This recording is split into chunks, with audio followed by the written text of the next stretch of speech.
தேவ வார்த்தைக்காக கடந்து போக போகிறோம். எல்லாரும் வேதத்தை எடுத்துக்கொள்ளுங்க. வேதத்துவ ஏசியா தீர்க்கதரிசன புஸ்தகத்துக்கு உங்கள் வேதத்தை திருப்புங்க. ஏசியா தீர்க்கதரிசன புஸ்தகம் 52ஆம் அதிகாரம் முதல் வசனம். எழும்பு எழும்பு சியோனே, உன் வல்லமை தரித்துக்கொள். பரிசுத்த நகரமாகிய எருசலேமே, உன் அலங்கார வஸ்திரங்களை உடுத்திக்கொள். விருத்த சேதனமும் அசுத்தனும் இனி உன்னிடத்துல வருவதில்லை. விருத்த சேதனம் இல்லாதவனும் அசுத்தனும் இனிமே உன்னிடத்துல வருவதில்லை. கர்த்தர் ஒரு பெரிய ஒரு மாபெரும் வாக்குத்தத்தம். இந்த வார்த்தையை நீங்க புரிஞ்சு கொள்ள வேண்டும். ஆண்டவர் சில நேரத்துல நமக்கு கொடுக்கிற வார்த்தைகள் நம்மை சில விஷயங்களை எச்சரிக்கும். சில விஷயங்களை நாம் ஆண்டவருக்குள்ளே நம்முடைய ஸ்தானத்தை நம்ம சரியா புரிந்து கொள்கிறதுக்கு தேவன் நம்மளை ஊக்குவிக்கிறார். எப்பவுமே நினைச்சுங்க, ஆண்டவர் பேசுற வார்த்தையில நம்மை ஆண்டவர் ஊக்குவிக்கிற வார்த்தைகளை ஆண்டவர் நமக்காக இந்த கடைசி காலத்துல பேசுறார். அப்போ ஊக்குவிக்கிற வார்த்தைகளை நீங்க நல்லா கவனிக்கணும். பாருங்க, என் ஆண்டவர் சொல்றார், எழுந்து எழுந்து சியோனே. ஆண்டவர் இன்னைக்கு பார்த்தீங்கன்னா உங்க பேரை சியோனே என்ற இடத்துல போட்டு பாருங்க. எழுந்து எழுந்து சியோனே என்ற இடத்துல உங்க பேரை போட்டு பாருங்க. பாருங்க, அப்போ நம்ம ஏதோ ஒரு விஷயத்துல இன்னும் விழிப்புணர்வு இல்லாதவர்களா இருக்கிறோம், இன்னும் விழித்து கொள்ளாமல் இருக்கிறோம்.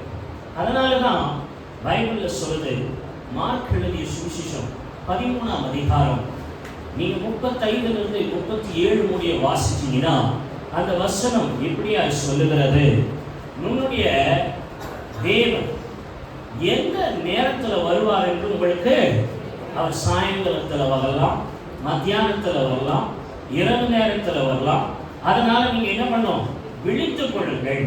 அப்போ நம்ம சூழ்ந்து இருக்கிற சூழ்நிலைகளை பார்த்து நம்ம ஆவிக்குரிய நம்ம நிலைமையில விழித்துக் கொள்ளணும், நம்ம ஆவிக்குரிய வாழ்க்கையில விழித்துக் கொள்ளணும்.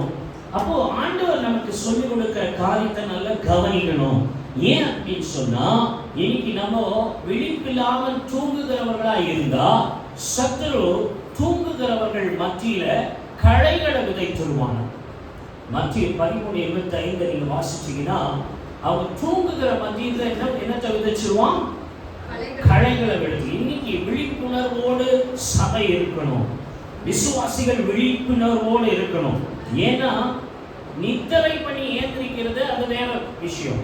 ஆனா இன்னைக்கு பாத்தீங்கன்னா உலகத்தை பார்த்து, உலக சூழ்நிலை, குடும்ப சூழ்நிலை, வாழ்க்கையில் இருக்கிற சூழ்நிலைகளை பார்த்து ஒரு விழிப்பு நமக்கு வேணும், ஆவிக்குரிய விழிப்பு. கர்த்தர் சர்வ வல்லமை உள்ள தேவன். தேவன் சர்வத்தையும் சகலத்தையும் அவருக்காகவும் அவர் மூலமாய் சீர்படுத்தப்படவும் சிருஷ்டித்தார். ஆமாவா இல்லைங்களா? இன்னைக்கு அவர் மூலமா சீர்படுத்தப்படணும்னா ஒரு மனுஷனை மனம் திரும்ப செய்ய வேண்டியது நம்முடைய வேத வார்த்தைகள் மூலமாய் நாம் எடுக்கிற முயற்சிகள். ஆமாவா இல்லையா? ஒரு மனுஷன் முக்கியமா சபைக்கு வரான்னா அவனுக்கு முக்கியமான ஒரு காரியம் வேணும், ஒரு ரிபெண்டன்ஸ், மனம் திரும்புதல், கர்த்தரை ஏற்றுக்கொண்ட விசுவாசம், கர்த்தரோடு வாழ்கிற ஒரு வாழ்க்கை, கர்த்தரோடு கூட நடக்கிற ஒரு நல்ல ஆசீர்வாதமான ஆண்டவருடைய ஆவிக்குரிய வளர்ச்சி நமக்கு தேவை. அதனால இன்னைக்கு அநேக பேர் பாருங்க எழும்பல.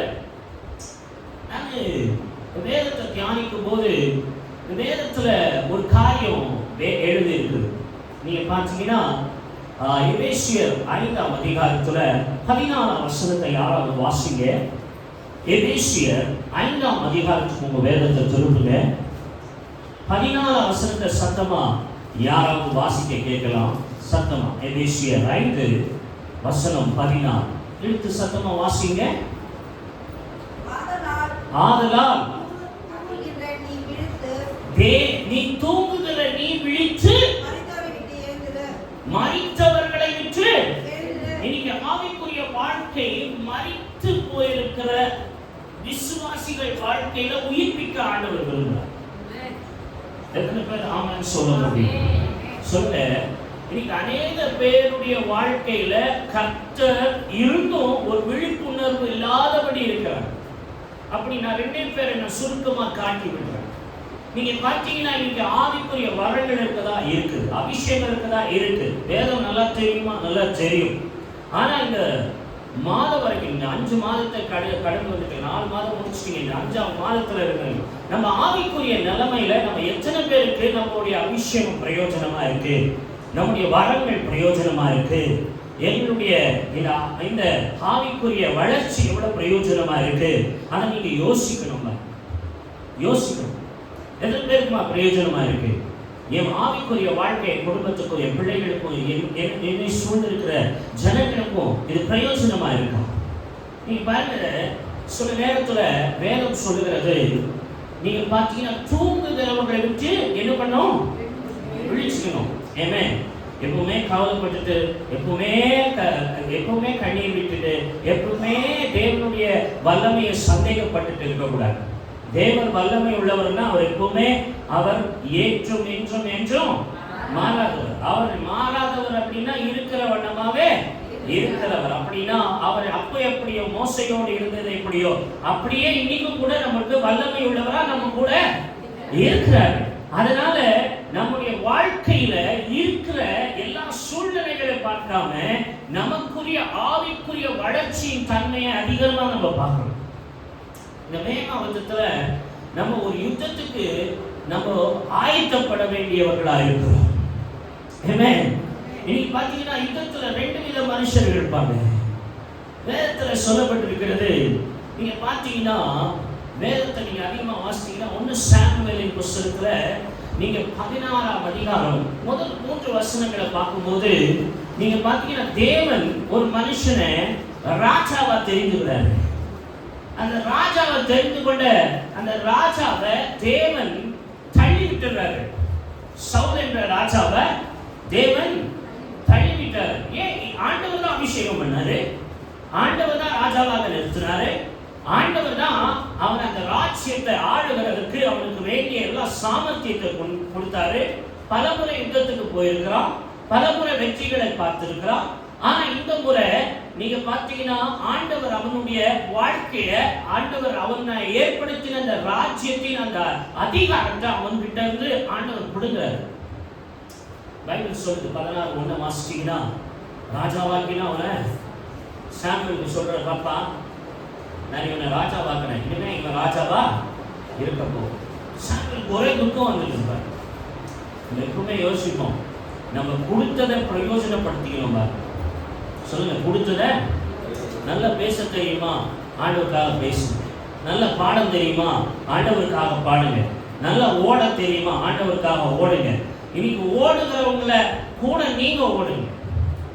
என்ன இன்னைக்கு பாத்தீங்கன்னா இந்த உலகத்துல என்ன இருக்குதுன்னா, நான் செட்டில் ஆயிடணும், என் வாழ்க்கை செட்டில் ஆயிடணும், என் சூழ்நிலை அது எப்படியுமே ஆகாது. பாரு, கர்த்தர் கிருபை இல்லாம யார் வாழ்க்கையும் எந்த செட்டில்மெண்ட்டும் ஆகாது.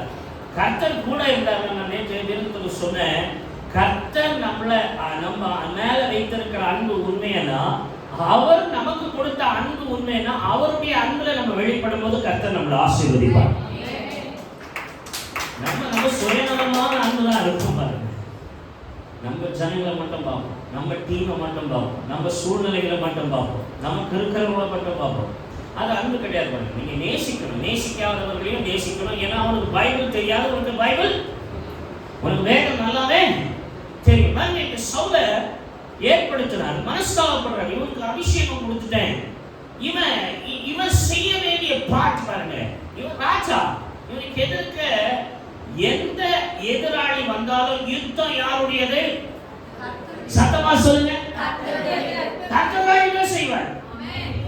நீ வேற நிக்கணும். பாருங்க, ஆமென். கர்த்தர் கொடுக்கிற ஒரு யுத்தம், அந்த யுத்தத்துல நீ நிக்கணும். இந்த மாதத்துல நீ எழுந்து எல்லாத்தையும் ஃபேஸ் பண்ண கத்துக்கோ. ஸ்பிரிச்சுவலி ஃபேஸ் பண்ணணும். ஆமென், ஹalleluya.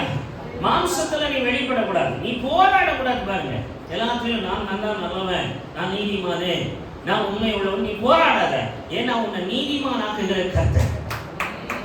அதனால அவர் ஒரு நாள் உன்னை பிரகாச பிரகாசிக்க வைப்பார். அதனாலதான் எழுந்து சீயோனே உன் வல்லமையை தரித்துக்கொள். அப்படின்னா ஆண்டவர் ஏற்கனவே ஒரு வல்லமையோடு தான் உன்னை படிச்சுட்டு இருக்கிறார், உன்னை அபிஷேகிச்சு அந்த வல்லமையை கொடுத்துட்டு இருக்கிறார். அப்போஸ்தலர் 10:38 இப்படி சொல்லுது, ஆண்டவர் நசரேயனாகிய இயேசுவை என்ன பண்ணியிருந்தாலும் பரிசுத்த ஆவியினாலே அவரு அபிஷேகம் பண்ணினார். அதனால அநேகர் அவரு சுஸ்தமாக்கினார், பிசாசின் வல்லமையில அகப்பட்டவர்களை விடுதலை ஆக்கினார். தம்பி கவனி, பிசாசின் வல்லமையில அகப்பட்டவரை சொல்லுங்க. பிசாசின் வல்லமையில, பிசாசுக்கும் ஒரு வல்லமை இருக்கு தெரியுமா உங்களுக்கு? பிசாசுக்கும் அவன் வல்லமையை முறியடிக்கணும், நீ உன் வல்லமையை தரித்துக்கொள். இவன் பார்க்க இவனுக்கு எல்லாமே தெரியும், ஆண்டவர் எப்படி யுத்தம் பண்ண வைக்கிறார், எப்படி ஜெயம் கொடுக்கிறார், எல்லாமே தெரியும். பல ராஜாக்களை சவுல் ஜெயிச்சவன். ஆனா ஒரு கோலியாத்தை பார்த்து பயந்துட்டான். ஒரு கோலியாத்த சொல்லுங்க, ஒரு கோலியாத்தை பார்த்து பயந்தவங்க எத்தனை பேர்? ஒரு நல்ல பர்சனாலிட்டியா சௌரியமா நின்னா அவனை பார்த்த உடனே என்ன பண்ணுவோம், இவன் பெரிய பல யுத்தங்களை செஞ்சு வெற்றி பெற்றவனா இருக்கிறோம். சவுல் ஒண்ணு மணி இருக்கணுங்க, ஆண்டவர் நிறுத்திட்டார். நான் பிழைக்கிறனோ சாகிறனோ, நான் போய் கோலியாத்துக்கு எதிரே நிக்கல. பாருங்க, சில நேரத்துல நமக்கு இருக்கிற ஆயுதமும், நமக்கு இருக்கிற தாளமும், நமக்கு இருக்கிற யோசனைகள் நம்ம வாழ்க்கைக்கு ஜெயம் கொண்டு வராங்க. கர்த்தர் பாருங்க வித்தியாசமா நம்மளை உபயோகிப்பார்.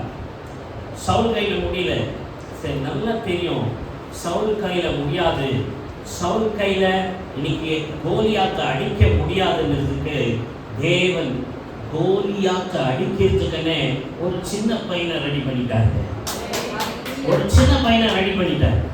சொல்லுங்க, என் எதிராளி எவ்வளவு பெரியவனா இருக்கட்டும், ஒருவேளை என் யுத்தம் என்னால அடிக்க முடியுமோ, என்னால் அடிக்க முடியாத இன்னும் என்னுடைய சார்பா யாருன்னா வைத்து ஆண்டவர் அடிப்பார். சொல்லுங்க, என் சத்துருவை விட செய்கிற தேவனா இருப்பார். என்ன விட செய்ய நினைக்கிறவங்க முதியல தேவன் என் தலை நிமிர்ந்து நிற்க செய்வார். ஏன்னா அவன் தேவன். என்னை வெட்கப்படுத்த அழைக்கல பாருங்க. நீ வெட்கப்பட்டு போயிடுவ, நீ இருக்கிறதெல்லாம் இழந்து போயிடுவ, உன் வாழ்க்கை நல்லா இருக்காதுன்னா நீ கர்த்தரை தேடி வந்தே இருக்கக்கூடாது பாருங்க. ஆனா கர்த்தர் அப்படி அழைக்கலையே. கர்த்தர் சொன்னான், எழுந்து நீ வல்லமையை கொண்டு, உன் வல்லமையை தரித்து நெல்லு.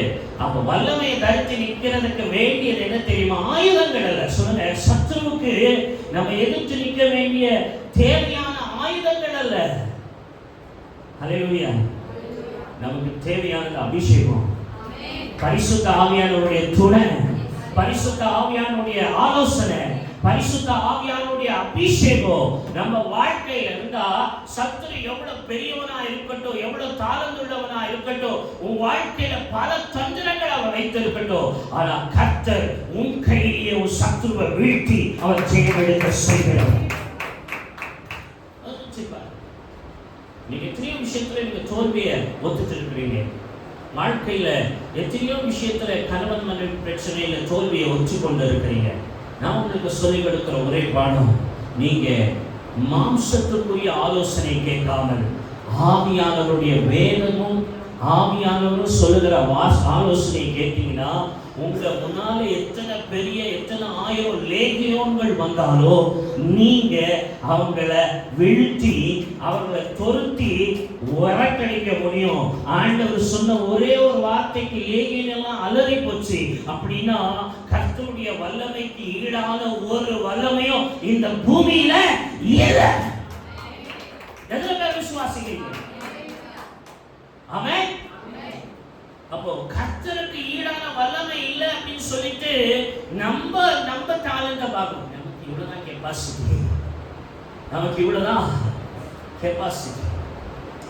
நம்மலாம் இது கத்தியில அப்படின்னா என்ன சொல்லுவாங்க, கேடகத்துல என்ன பண்ணிருக்கிறோம், சுத்தம் பண்ணிக்கணும். கேடகத்துல இப்ப ஈட்டியில யுத்தம் பண்றதுக்கு நமக்கு டெக்னிக்கு தெரியல. பாருங்க, சவுலுக்கு கோபம் வந்து ஈட்டி எடுத்து தாவீது மேல போடுறாரு. பாருங்க, அந்த டைம் கோபம் டைம்ல ஈட்டியை போடுறாரு. அப்புறம் இவன் ஈட்டிய ஒரு 10 அடி ஈட்டிய வைத்து கையில வச்சு கோலியாத் நிக்கிறத பார்த்து இவனுக்கு என்ன ஆயிடுது? பயம். சொல்லுங்க, இந்த மாதம் பயப்பட தேவையில்லை. ஆமென். கர்த்தர் எல்லா விஷயத்திலும் உனக்கு ஒரு அற்புதம் செய்வார். எல்லா விஷயத்திலும் ஒரு மாற்றத்தை கொள்வார். ஏன்னா அவர் கர்த்தர் உன்னை அன்பு செய்கிறபடினாலே அவர் உன்னை உருவாக்குகிறார். என்ன சொல்லுங்க, நான் ஆண்டவரே எனக்கு எல்லாமே தாளந்து இருக்கும் அப்படின்னு நம்ம நினைக்கக்கூடாது. பாருங்க, எப்பவுமே கேடயத்தை எடுத்தவன் கிடையாது, பட்டயத்தை எடுத்தவன் கிடையாது தாவீது. புது அனுபவம் பாருங்க. கேடயத்தோட பட்டயத்தோட நிற்கிறவங்கிட்ட எப்படி ஃபைட் பண்ணுவாங்க. ஆமென். சில நேரத்தில் ஆவிக்குரிய வாழ்க்கையில சில ஃபைட் பண்ண தெரியாத சூழ்நிலைகள் வரும்போது நீங்க மௌனமா இருந்திருக்க பாருங்க. அதுவே உங்களுக்கு ஜெயமா. அமர்ந்திருந்து தேவனை அறிகள். அவரு சகலத்தையும் செய்ய வல்லவராக இருப்பார். சில நேரத்தில் நீங்க பேச வேண்டிய சமயத்தில் பேசியே ஆகணும். இவன் பாருங்க கோலியாத் வந்து நிற்கிறான். ஒரு அரசாங்கமே பாருங்க, ஒரு பெரிய ராஜா அவனுடைய அரசாட்சியில யாரும் கோலியாத்தை எதிர்த்து நிற்க முடியல பாருங்க. யாரும் கோலியாத்தை எதிர்த்து நிற்க முடியும்.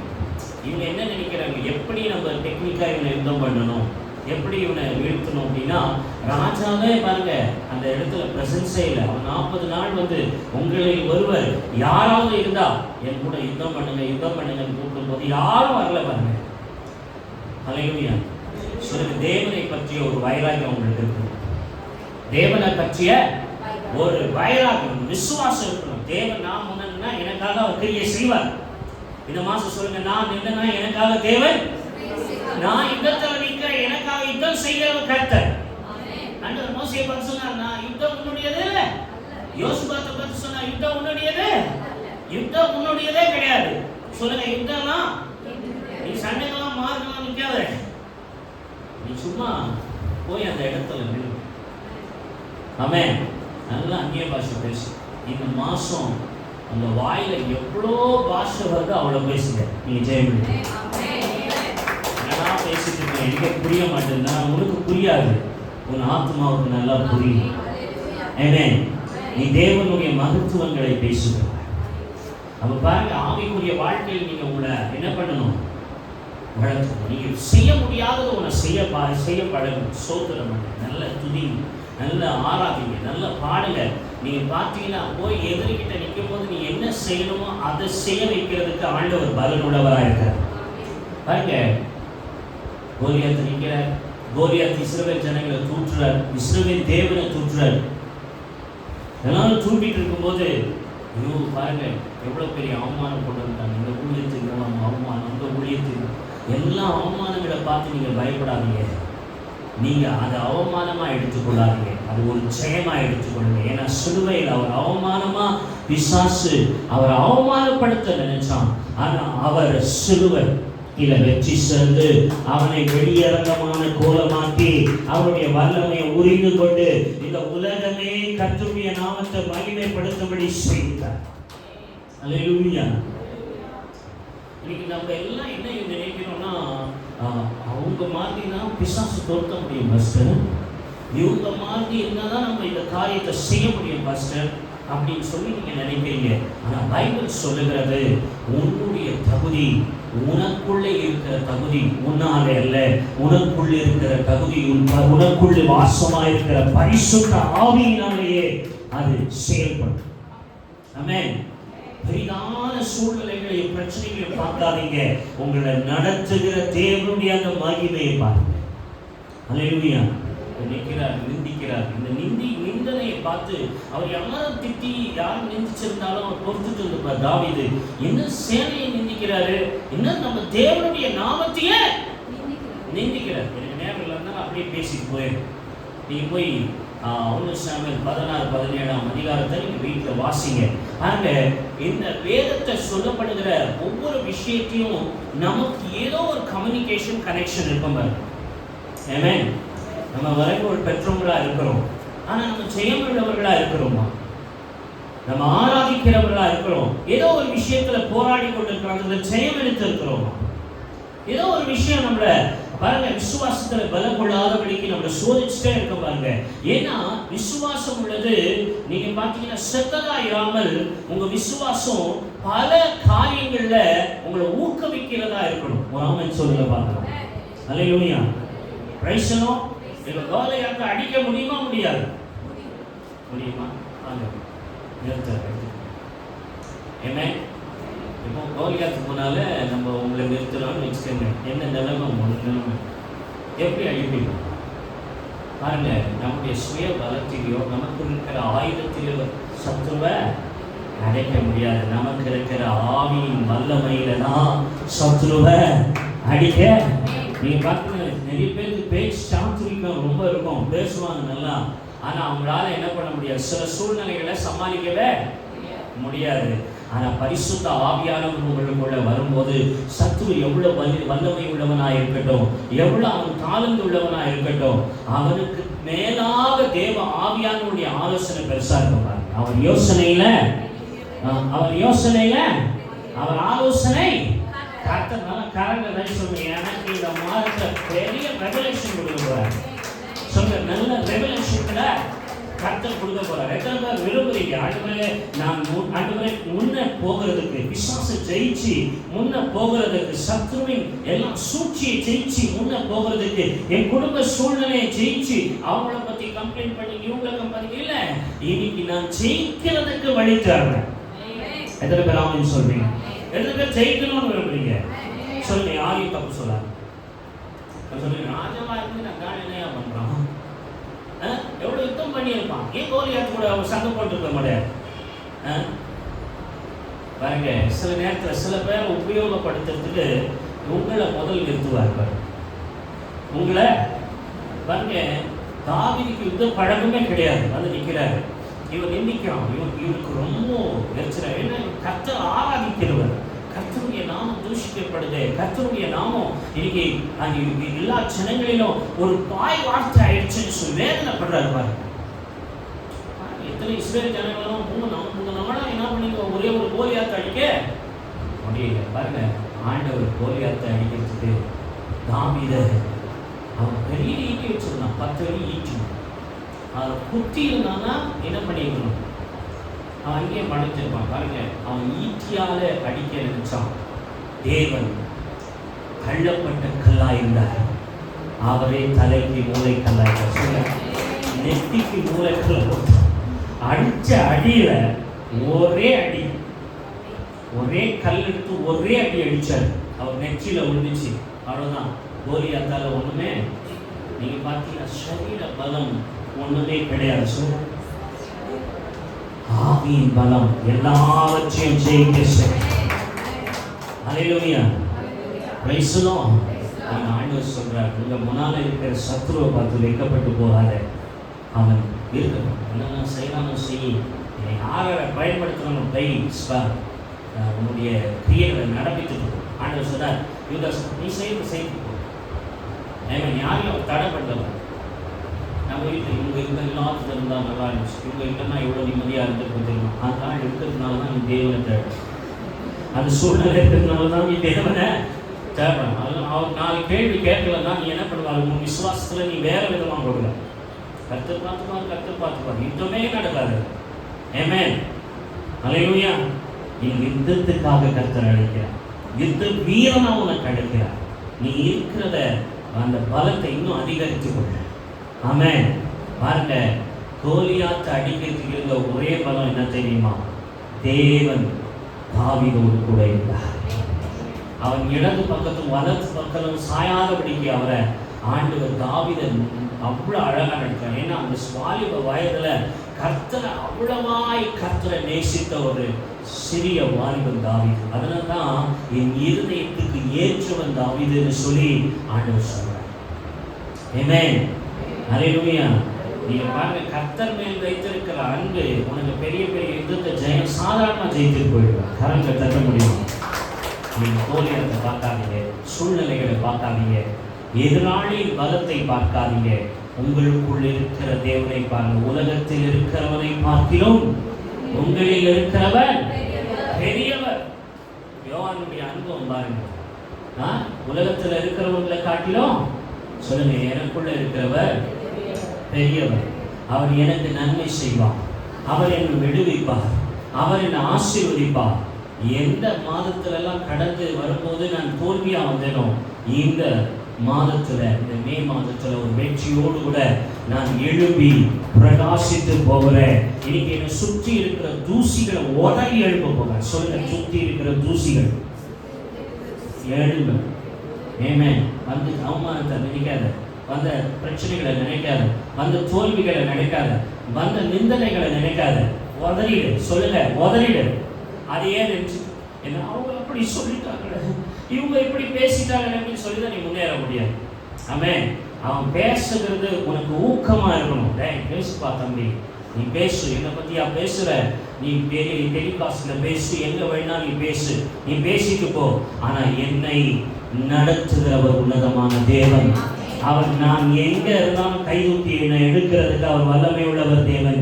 யோசேப்பை குழியிலிருந்து எடுத்தது மட்டுமல்ல, சிறையிலிருந்து எடுத்தார். நீ குழியில் இருந்தாலும் சிறையில் இருந்தாலும் கோலியாத்துக்கு எதிரே நீங்க போரிட்டு இருந்தாலும் ஜெயம் எடுத்து அவர் தலையை கையில் எடுத்து நீ போயிட்டே இருப்ப.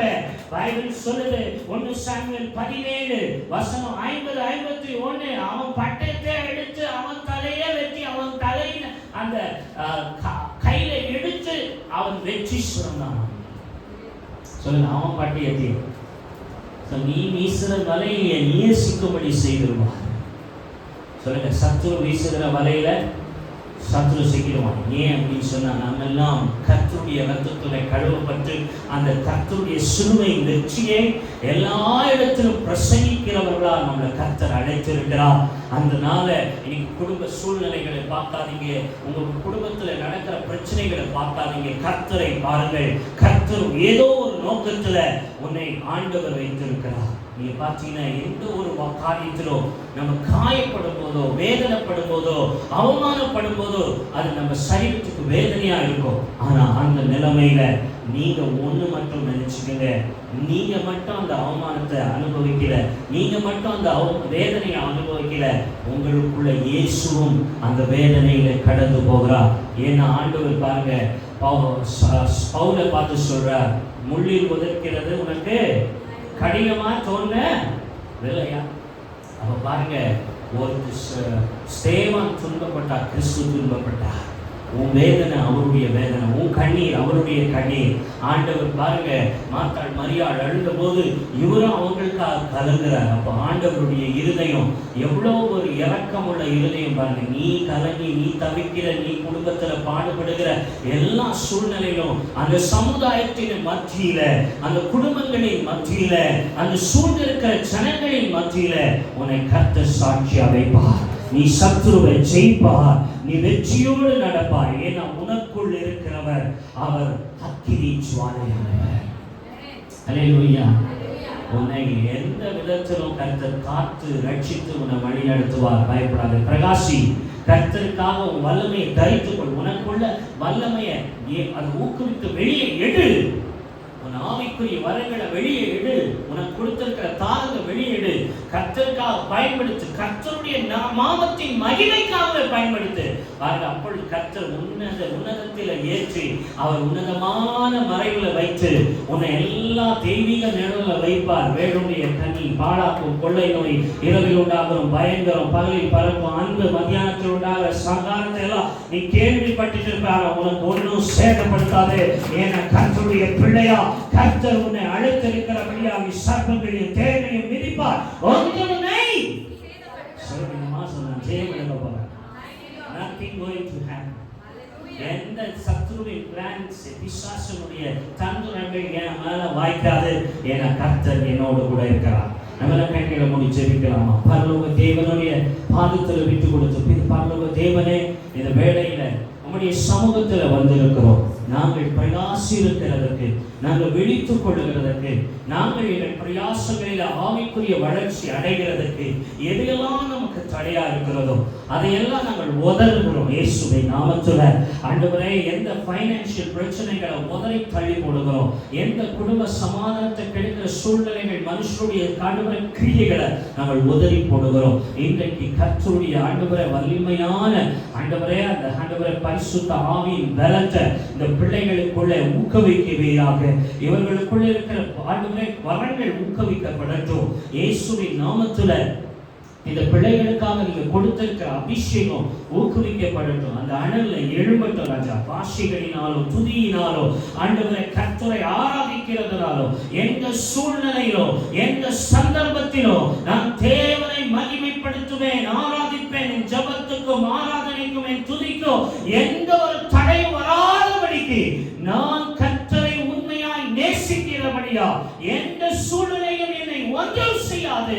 நான் எங்கிருந்தாலும் அவரை ஆராதிப்பேன். அவரை ஆராதிக்கிற ஆண்டவரை ஆராதனையில அந்த தெய்வீக பிரசன்னம் என் வாழ்க்கையை புதுப்பிக்கும். அநேகர் வாழ்க்கைக்கு நான் ரட்சிப்பை கொண்டு வருவேன். அநேக ஆத்துமாக்களுக்கு ஆசீர்வாதமா இருப்பேன். இந்த மே மாதம் எனக்கு ஒரு நன்மையும் குறைபடாதபடி மகிமையான காரியத்தை கர்த்தர் செய்வார். அதை என் கண்கள் பார்க்கும். அற்புத அடையாளங்களை பார்க்கும். என் கண்கள் அதிசயங்களை பார்க்கும். அப்படியே என் குடும்ப வாழ்க்கையிலும் என் ஆவிக்குரிய வாழ்க்கையிலும் இந்த சமுதாயத்தின் மத்தியிலும் என்னை ஆண்டவரே நீர் அதிசயம் காணப்படி எங்களை உயர்த்த போகிறதற்காக நன்றி. கோலியாத்தை ஆண்டவரை வீழ்த்தின தாவீதை இஸ்ரவேலுக்கே ராஜாவா நிறுத்தினீர். இந்த பிள்ளைகள் வாழ்க்கையில் ஒரு உயர்ந்த அடைக்கலம் இந்த பிள்ளைகளுக்கு உண்டாகட்டும். இவனுடைய ஆண்டவரை ஆசீர்வாதத்தின் உதவிகள் எல்லாம் இந்த பிள்ளைகளுக்கு வரட்டும். எல்லா குறைவுகள் நிறைவாகட்டும். எல்லா பிரச்சனைகள் பண பிரச்சனைகள் இயேசுவின் நாமத்திலே மாறட்டும். இந்த மாதம் ஒரு செழிப்பு பரிபூர்ணம் ஆசீர்வாதம் உள்ள மாதமா மாறட்டும். ஒரு ஜெயம் எடுக்கிற மாதமா மாறட்டும். அற்புதங்கள் நடக்கட்டும். இயேசுவின் நாமத்திலே ஜெபிக்கிறேன் பிதாவே. என் ஆத்துமாவே நீ கர்த்தரை ஸ்தோத்திரி. என் முழுவதுமே பரிசுத்த நாமத்தை ஸ்தோத்திரி. என் ஆத்துமாவே கர்த்தரை ஸ்தோத்திரி. கர்த்தர் செய்த